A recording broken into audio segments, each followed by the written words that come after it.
नमस्कार, आप देख रहे हैं अपना बिहार। मैं हूं शुभम मिश्रा आपके साथ। चलिए करते हैं बुलेटिन की शुरुआत बड़ी खबर के साथ। गया से आपको बड़ी खबर बताती, जहां विस्फोटकों का जखीरा बरामद किया गया है। डुमरिया क्षेत्र के जंगल से विस्फोटकों का जखीरा बरामद किया गया। 1 आईडी और 4 केन बम बरामद किए गए हैं। 2000 कारतूस भी बरामद हुए। बंकर से विस्फोटक बरामद किया गया। सीआरपीएफ और जिला पुलिस की कार्रवाई में ये बड़ा खुलासा हुआ है। 1 आईडी और 4 केन बम बरामद किए गए। गया से ये बड़ी जानकारी आपको दे रहे हैं। जंगल से 2000 कारतूस भी बरामद हुए हैं। ये तस्वीरें आपको नजर आ रही होगी। बंकर से विस्फोटक भी बरामद किया गया। और इस पूरी खबर की अधिक जानकारी के साथ हमारे संवाददाता गया से एलन लिली हमारे साथ फोन लाइन पर जुड़ चुके। एलन, क्या कुछ जानकारी है इस पूरी खबर को लेकर? देखिए, नक्सलियों के मंसूबों को लगातार जो है सुरक्षा बलों द्वारा नाकाम किया जा रहा है और लगातार जो है गया औरंगाबाद के जो सीमा क्षेत्र है, जंगली क्षेत्र है, और यहाँ पर जो है लगातार सुरक्षा बलों द्वारा नक्सलियों के मंसूबों को फेल करने के लिए सर्च ऑपरेशन चलाया जा रहा है। और इसी को देखते हुए जब सीआरपीएफ को सूचना मिली थी कि इस जगह की पहाड़ी जंगलों में जो है नक्सलियों के द्वारा बड़े पैमाने पर है हथियार और आईडी जो कारतूस है वो छिपाए गए हैं। और इसी के दौरान जो है जब जो सुरक्षा बल जो है उस स्थान पर गए तो जमीन के अंदर जो है वो कई तरह से जमीन के अंदर से तार निकले हुए थे। जब उस तार को जब गहनता से जांच की गई तो वो जो है वो एक एक करके जो 100 से 200 मीटर की दूरी पर लगातार जो आईडी जो है वो दिखाया गया था। और इस दौरान जो है 11,000 किलो का एक आईडी बरामद किया गया, साथ ही 4 बम भी बरामद किया गया। इसके दौरान जो है तो वहाँ पे एक बंकर बनाया गया, तो उस बंकर को ध्वस्त करते हुए उसमें से 2000 जो है वो काफी जेएलएन, इस पूरी खबर पर आप नजर बनाए रखें। बहुत बहुत शुक्रिया हमारे साथ जुड़ने के लिए। और बढ़ते हैं अगली खबर की ओर। बड़ी खबर बेटा थाना क्षेत्र से सामने आ रही है, जहां के गोकुलपुर गांव के पास तेज रफ्तार ट्रक ने एक बाइक सवार को कुचल डाला। टक्कर के बाद बाइक ट्रक में ही फंस गया और काफी दूर तक घसीटता हुआ चला गया और उसमें आग लग गई। बाइक धुंधु कर जल गई, जिसके बाद से फायर ब्रिगेड ने आग को काबू पाया। बाइक पर 2 लोग सवार थे, जिसमें से एक की मौत हो गई, दूसरे की हालत गंभीर बताई जा रही है। मृतक की पहचान बक्सर जिला के निवासी रंजीत कुमार के रूप में की गई है, जबकि घायल की पहचान बक्सर निवासी मुकेश शाह के रूप में हुई है। घटना के बाद लोगों में गजब का आक्रोश है। ट्रक चालक ट्रक छोड़कर ही फरार हो गया।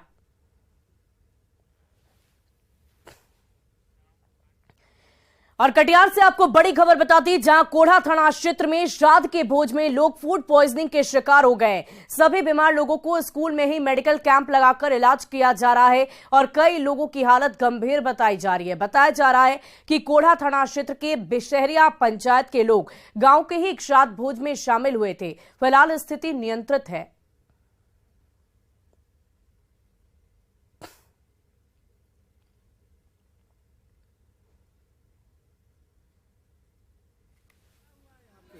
भोज खाने के लिए किया था। हाँ, भोज खाने के बाद क्या हुआ? भोज खा के आया, 12 बजे रात में उल्टी करने लगा, लेटरिन हो गया 3-4 बार, बहुत बार लेटरिन हुआ। ये हुआ कि रात में सब कहीं भोज चल रहा था, आयोजन हो रहा था, उसमें खाया। उसके बाद सबका जो है सुबह मतलब किसी का पेट में दर्द, किसी का डायरिया हुआ है, मतलब यही सब कंप्लेन लेके फ़ोन किया गया था कि सबका हालत बहुत ख़राब हो रहा है। लगभग जितने भी आदमी खाए हुए थे उनका मतलब स्थिति खराब होते जा रहा है। तो हम लोग वहाँ से सारा टीम लेके हम लोग तब यहाँ पे आए।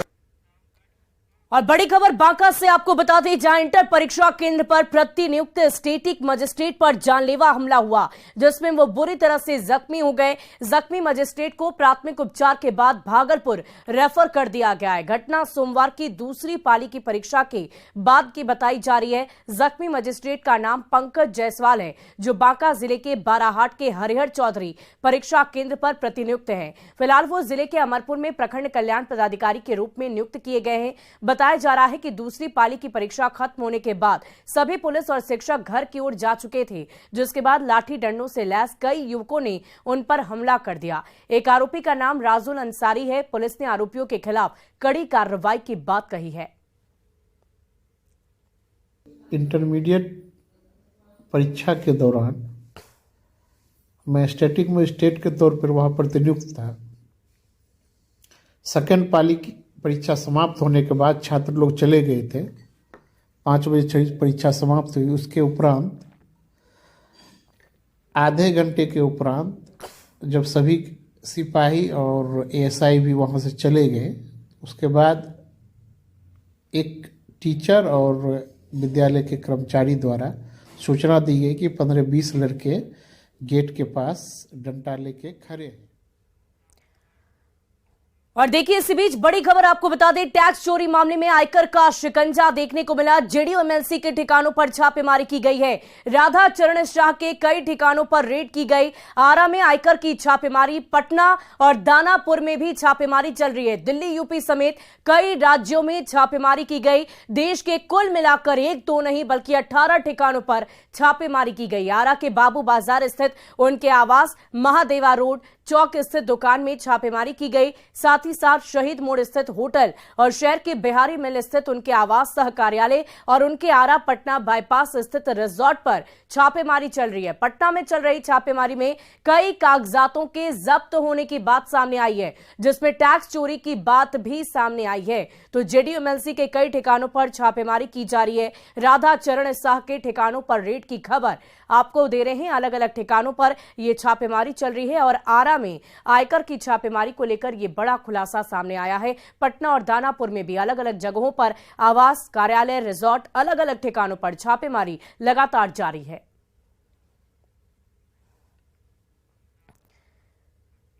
वहीं आरा में आईटी रेड मामले में अपडेट सामने आई है। जेडीयू एमएलसी के ठिकानों पर रेड की खबर सामने आई। मंगाई गई नोट गिनने की मशीन मंगानी पड़ी है। भारी मात्रा में कैश मिलने की आशंका बताई जा रही है। एसबीआई से नोट गिनने की मशीन मंगाई गई है। बिहारी मिल स्थित आवास में कैश मिला है, जिसको गिनने के लिए इस वक्त एसबीआई की तरफ से नोट गिनने वाली मशीन को मंगाया गया है, ताकि नोटों की काउंटिंग की जा सके, उनकी गिनती की जा सके। तो आरा में आईटी रेड मामले में ये बड़ी अपडेट आपको दे रहे हैं। अभी अभी हमने आपको बताया कि अलग अलग ठिकानों पर छापेमारी चल रही है और आरा में आईटी रेड मामले में ये बड़ी जानकारी, जहां जेडीयू एमएलसी के ठिकानों पर नोट गिनने की मशीन मंगाई गई है। और इस पूरी खबर की अधिक जानकारी के साथ आरा से हमारे संवाददाता हिमांशु प्रवीण हमारे साथ फोन लाइन पर जुड़ चुके। हिमांशु, क्या कुछ जानकारी है? नोट गिनने की मशीन तो पहुंच चुकी है, क्या कार्य अब और आगे बढ़ा? नोटों की गिनती अब शुरू हो गई है? जी देखिए, सबसे पहले तो मैं बता दूं कि ये जिस जगह की तस्वीर है, यानी आरा के बिहारी मिल में जो उनका आवास है जेडीयू एमएलसी का, वहीं पे इनकम टैक्स के जो असिस्टेंट कमिश्नर है प्रशांत सागर, वो मौजूद है और उनके साथ कई बड़े अफसर भी मौजूद हैं। और यहीं से पूरे देश में जहां भी आईटी की रेड चल रही है जेडीयू एमएलसी के ठिकानों पर, उसकी जो है मॉनिटरिंग की जा रही है। इसी मामले पे अभी जो है थोड़ी देर पहले ही स्टेट बैंक ऑफ इंडिया यानी एसबीआई की 2 गाड़ियां पहुंची है नोट गिनने की मशीन को लेकर। तो इसको लेकर आशंका जताई जा रही है कि शायद इस जगह पे जहां उनका आवास है, ये कार्यालय भी है, यहाँ पे भारी मात्रा में कैश भी बरामद होने की आशंका जताई जा रही है। इस वजह से नोट गिनने की मशीन भी मंगाई गई है। जी हिमांशु, भारी मात्रा में कैश मिलने की खबर तो सामने आई है और आरा में आईटी रेड मामले को लेकर पूरी जानकारी आपने दी। बहुत बहुत शुक्रिया आपका हमारे साथ जुड़ने के लिए। और पटना में जेडीयू एमएलसी राधा चरण सेठ और उनके बिजनेस पार्टनर के खिलाफ आयकर विभाग की टीम लगातार छापेमारी कर रही है। पिछले कई घंटों से ये छापेमारी लगातार चल रही है। सूत्रों की माने तो प्रारंभिक छानबीन में कई कागजात भी मिले हैं, जिसमें चोरी की बात सामने आई है, टैक्स चोरी की खबर सामने आई। हालांकि छापेमारी में अभी भी लंबा वक्त लगेगा। जेडीयू एमएलसी राधा चरण शाह के सहयोगी डॉक्टर अशोक प्रसाद के यहां भी इनकम टैक्स की छापेमारी लगातार जारी है। आरा और पटना के अलावा दिल्ली समेत कई ठिकानों पर छापेमारी की जा रही है और इन पर बालू के कारोबार में गड़बड़ी कर करोड़ों के टैक्स चोरी का आरोप है। पटना में चल रही छापेमारी के बारे में और अधिक जानकारी दे रहे हैं न्यूज 18 संवाददाता संजय कुमार। जदयू के एमएलसी राधा चरण सेठ और उनके कई बिजनेस पार्टनर के खिलाफ आयकर विभाग की टीम आज छापेमारी कर रही है। तस्वीरों में देखिए, इस वक्त सुरक्षा के लिहाज से एसएसबी के जवानों को यहां लगाया गया है और जो जानकारी मिली है उसके अनुसार जदयू एमएलसी राधा चरण सेठ के खिलाफ जो कर चोरी का मामला है वो सामने आया है। उनका बिजनेस है, बालू का बिजनेस है और होटल कारोबारी भी हैं और उनके ठिकाने आरा में 3-4 जगहों पर छापेमारी चल रही है और उनके जो बिजनेस पार्टनर हैं उनके पटना स्थित इस आवास पर छापेमारी चल रही है। तस्वीरों में देखिए यहाँ पर सुरक्षा की किस कदर पुख्ता व्यवस्था की गई है। जो सूत्र हैं वो बता रहे हैं कि कुल 18 ठिकानों पर ये छापेमारी चल रही है। पटना के अलावा मनाली, नोएडा, हरिद्वार, गाजियाबाद, दिल्ली और आरा, इन जगहों पर ये छापेमारी चल रही है। और बिहटा थाना क्षेत्र के परेब गाँव में भी जो ब्रॉडसन के एमडी हैं डॉक्टर अशोक प्रसाद, उनके घर पर जो छापेमारी चल रही है। बालू का कारोबार रहा है इनका, जो बिजनेस पार्टनर हैं या फिर जो जदयू एमएलसी हैं। और प्राइमा फेसी जो फाइंडिंग्स रही है, जो इनकम टैक्स के सोर्सेज हैं, उन्होंने इस बात की जानकारी दी कि जो डॉक्यूमेंट्स रिकवर किए गए हैं उसमें कई ऐसे कागजात मिले हैं जिसमें भारी कर चोरी की बात सामने आ रही है। हालांकि अभी जांच जारी है और जांच अभी देर तक चलेगी। उनके कागजात जो है अभी खंगाले जा रहे हैं और सारे कागजात मिलने के बाद ही कुछ चीज़ें जो हैं वो सारी चीज़ें स्पष्ट हो पाएंगी। देखना होगा जब छापेमारी खत्म होती है तो क्या कुछ निकल कर सामने आता है। लेकिन इनकम टैक्स तस्वीरों में देखिए अभी भी जो जवान है एसएसबी के वो तस्वीरों में नज़र आ रहे हैं। और इनकम टैक्स डिपार्टमेंट की आज की इस कार्रवाई से छापेमारी के बाद खलबली मची हुई है। लगातार कई लोगों के खिलाफ इनकम टैक्स डिपार्टमेंट ने, जो ये टीम है, ये बिहार झारखंड की इन्वेस्टिगेशन टीम है इनकम टैक्स की, उसकी ये छापेमारी चल रही है। देखना होगा जब छापेमारी खत्म होती है तो क्या कुछ बात निकल कर सामने आती है। कैमरा पर्सन अजय दुबे के साथ संजय कुमार, न्यूज़ 18 पटना। और बिहार के अलावा दिल्ली, यूपी समेत कई राज्यों में छापेमारी चल रही है। जेडीयू एमएलसी राधाचरण साह के ठिकानों पर आयकर की छापेमारी से जेडीयू के अंदर खलबली मची हुई है। रेड की खबर मिलते ही उनके समर्थक उनके घर के आसपास जमा हो गए।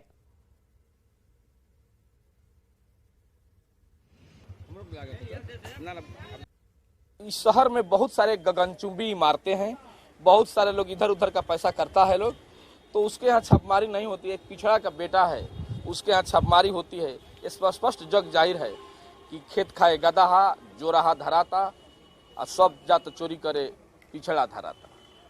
इनके साथ पूरा आस्था नहीं, पूर्ण विश्वास है कि इनके साथ न्याय होगा। न्यायपालिका के साथ खड़े। अपना नाम बताएं। जदयू एमएलसी राधाचरण शाह के कई ठिकानों पर आज आयकर की छापेमारी हुई है। सुबह 8 बजे से ये छापेमारी चल रही है। अभी हम मौजूद है आरा में, जहाँ आप हमारे पीछे देख सकते हैं उनका आवास है। इसके अलावा कई अन्य आवास जो है आरा में, वहाँ भी छापेमारी चल रही है। इनकम टैक्स के बड़े अफसर पहुंचे हुए हैं और उनके चल अचल संपत्ति की जांच चल रही है। मामला इनकम टैक्स के चोरी से जुड़ा हुआ मालूम चल रहा है। हम आपको बता दें कि जेडीयू एमएलसी राधाचरण शाह यहाँ के बड़े कारोबारी हैं। उनके यहाँ कई होटल हैं। इसके अलावा राज्य के बाहर भी कई होटल हैं, वहाँ भी छापेमारी की सूचना है। हालांकि राज्य के बाहर होटलों पे छापेमारी की सूचना की पुष्टि अभी नहीं हो पाई है, लेकिन अभी जो है वो फिलहाल राधाचरण शाह जो एमएलसी हैं उनके इस घर पे छापेमारी चल रही है। और ये भी बताया जा रहा है कि इसी घर में राधाचरण शाह मौजूद भी हैं और इनकम टैक्स के जो बड़े अफसर यहाँ पहुँचे हैं सुबह 8 बजे, वो भी यही पूछताछ कर रहे हैं उनसे और कई कागजातों की भी जाँच चल रही है। फिलहाल ये स्पष्ट नहीं हो पाया है कि इस जाँच में क्या कुछ मामला सामने आया है, लेकिन आप देख सकते हैं कि उनके जो चाहने वाले हैं, उनके जो समर्थक हैं, वो भी यहाँ पर पहुँच गए हैं इनकम टैक्स की रेड के सूचना के बाद। लेकिन कुल मिलाकर जो स्थिति है वो अब तक स्पष्ट नहीं हो पाई है। अभी जिस तरीके से लग रहा है कि इनकम टैक्स की छापेमारी काफ़ी लंबी चलने वाली है, उसके बाद जब यहाँ पर इनकम टैक्स के अफसर पहुँचेंगे तो ही बात पता चल पाएगा कि आखिर पूरा मामला क्या था। न्यूज़ 18 के लिए आरा से मैं हिमांशु प्रवीण।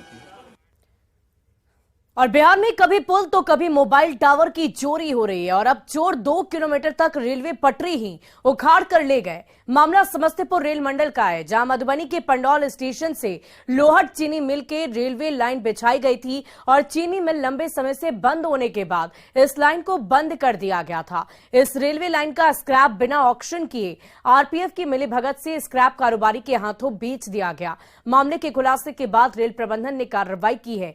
झंझारपुर आरपीएफ आउटपोस्ट प्रभारी श्रीनिवास के अलावा मधुबनी के जमादार मुकेश कुमार सिंह को निलंबित कर दिया गया है। विभागीय स्तर पर जांच कमेटी बनाकर आगे की जांच कराई जा रही है। ऐसे तो कई चर्चित घोटाले हुए हैं, लेकिन अभी मधुबनी जिला के लोहट चीनी मिल से रेलवे लाइन पटरी का स्क्रैप के नाम पर करोड़ों का घोटाला हुआ है। जो मामला खुलासा होने के बाद रेलवे के अधिकारियों में हड़कंप है। वहीं 2 को निलंबित कर दिया गया है और भी कई उसके जद में है। अभी हम ग्राउंड जीरो पर हैं और आपको दिखाना चाहेंगे कि आखिरकार ये पूरा घोटाला कैसे किया गया। ये जो आप पटरी लाइन देख रहे हैं, ये लोहट चीनी मिल से पंडौल स्टेशन तक जाने के लिए बनाया गया था, जिसके मार्फत पंडौल स्टेशन से लोहट चीनी मिल तक जो गन्ना था और जो अन्य सामान फैक्ट्री की हुआ करते थे वो यहाँ से जाता था। लेकिन आप देख सकते हैं कि ये पटरी जो रेल लाइन बिछाई गई थी, वो रेल लाइन लगभग जो लोहट से पश्चिम की तरफ जो ट्रैक आता है कुछ दूरी तक है, लेकिन इसके बाद आप देखिएगा तो इसको जो है काट दिया गया और काट कर इसका स्क्रैप चोरी कर लेने का आरोप है। तब जिस समय में पुलिस लोग आए उस समय में उसका सब चीज लेकर के वो सब भाग गया था, खाली लेबर अथी था, मतलब काटने वाला। लेकिन मतलब पुलिस सब उनको रोक करके रखे, और पुलिस सबको भी बहुत देर वो रोक करके रखे। जो काटने आए हुए थे वो लोग कौन थे, और जो उनका क्या था कि ये रेलवे का था कि या फैक्ट्री का था? उन लोगों का कहना था, मतलब जो रेल काट रहे थे, जो हमको ठेका मिला है, मतलब लोहट चीनी मिल से लेकर के पंडुल तक। तो इस पर गन्ना और चीनी भी यहाँ से वैगन पर लोड होकर के बाहर भेजा जाता था, और रेलवे द्वारा गन्ना भी सप्लाई किया जाता था जयनगर टू लोहट होते हुए लोहट। जयनगर से पंडोल आया, और पंडोल से लोहट के लिए गन्ना सप्लाई किया जाता था वैगन से। तो ये रेलवे था। हाँ, लोहट में रेलवे का मालवाहू भी बैठते थे, रेलवे के स्टेशन मास्टर, और वहाँ रेलवे का ऑफिस भी था। तो स्थानीय लोगों का जो आरोप है, या जो कर्मी लोहट चीनी मिल में काम कर रहे थे जिन्होंने देखा है, उन्होंने स्पष्ट कहा कि ये रेलवे लाइन था और रेलवे विभाग का था, और जिसका 1.5 से 2 किलोमीटर तक जो है चोरी कर लिया गया है। अब चूंकि एफआईआर दर्ज हो गया है और रेल अधिकारी भी अब जांच में जुटे हुए हैं, देखना है कि इस जद में कितने और अधिकारी आते हैं। विपिन कुमार, न्यूज 18 मधुबनी। वहीं मधुबनी में रेलवे ट्रैक की चोरी को लेकर नेता प्रतिपक्ष विजय सिन्हा ने बिहार सरकार और महागठबंधन पर हमला बोला है। उन्होंने कहा कि महागठबंधन की सरकार में कुछ भी संभव है। बिहार में लोग जानवरों के चारा खा जाते थे, तो अब मोबाइल टावर भी गायब हो जाते हैं, इंजन भी गायब हो जाते हैं, चोरी हो जाती है, और अब रेल के पटरी का चोरी हो गया। तो बड़े भाई की संगति तो प्रकट हो रही है, कई रूप में दिखाई पड़ रहा है। मुख्यमंत्री जी भी कुछ दिन में सुनिएगा कि इनका भी चोरी हो गया, क्योंकि बड़े भाई, बड़े चमत्कारी लोग इनके पास हैं। और उत्तराखंड में शहीद हुए भारतीय सेना के जवान राहुल कुमार का पार्थिव शरीर गांव पहुंचते ही चारों तरफ शोक की लहर दौड़ पड़ी। सैकड़ों युवाओं हाथ में तिरंगा लेकर शहीद राहुल कुमार को नम आंखों से विदाई दी।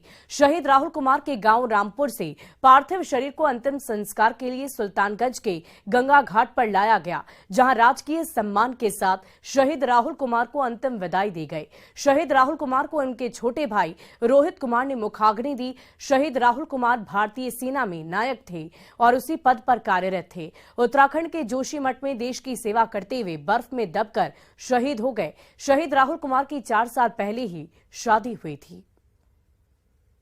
हम जोशीमठ से आए हैं, और जैसा कि आप लोगों को पता है कि नायक राहुल कुमार अब दुनिया में नहीं रहे। बड़े ही अच्छे कर्मशील और अच्छे टेक्नीशियन थे हमारे। बड़ा दुख है, और 4 तारीख को ऐसा हादसा हुआ है। देश की रक्षा के लिए राहुल सिंह ने शहादत दी है, ये तारापुर के लिए गौरवान्वित की बात है। और हम इस दुख के घड़ी में हम उनसे परिवार के प्रति जो है आहत हैं। और सिवान में चोरी के आरोप में जेल में बंद एक कैदी हाथों में हथकड़ी लगाए परीक्षा दे रहा है। वो हथकड़ी लगाकर इंटर की परीक्षा देने परीक्षा केंद्र पर पहुंचा। बंदी परीक्षार्थी को पुलिस सुरक्षा में जेल से परीक्षा केंद्र तक लाया गया। बताया जा रहा है कि युवक चोरी के आरोप में जेल में बंद है, और चोरी के आरोप में जेल में बंद होने के बाद मन में लगन कुछ बनने की थी, जिसको लेकर वो परीक्षा केंद्र पर इंटर की परीक्षा दे रहा है। जेल में बंद कैदी का नाम मनीष यादव है, जो चैनपुर थाना क्षेत्र के मधवापुर गांव का रहने वाला है। चोरी के आरोप में कुछ महीनों से सिवान जेल में बंद है। जेल में रहने के दौरान ही आरोपी का इंटर का एडमिट कार्ड आया, जिसके बाद जेल प्रशासन की ओर से परीक्षा देने की अनुमति दे दी गई। हथकड़ी लगाए हुए आ रहा है, उसको बिहार सरकार द्वारा जो सुविधा दी गई है वो बहुत ही काबिल तारीफ है, और सरकार का ये प्रयास है कि कैदी भी परीक्षा दे सके। यह स्वतंत्रता शिक्षा के अधिकार के तहत बहुत ही अच्छा प्रयास है सरकार। और न्यूज चैनलों के इतिहास में पहली दफा न्यूज 18 इंडिया की वेब सीरीज एफआईआर नंबर 208 की स्ट्रीमिंग आप न्यूज 18 इंडिया के यूट्यूब चैनल पर देख पाएंगे। वेब सीरीज में ठगी के आरोपी सुकेश चंद्रशेखर के वो कारनामे उजागर होंगे जो कल्पना से बिल्कुल परे हैं। एक ठग ने कैसे उद्योग जगत, फिल्म इंडस्ट्री और राजनीति की गलियारे में हड़कंप मचाया। एक ठग के पीछे दिल्ली पुलिस स्पेशल सेल की एंटी टेररिस्ट स्क्वाड क्यों लगी, ऐसी ही दिलचस्प और दंग करने वाली जानकारी जानकारियों के लिए देखिए न्यूज़ 18 इंडिया के YouTube चैनल पर।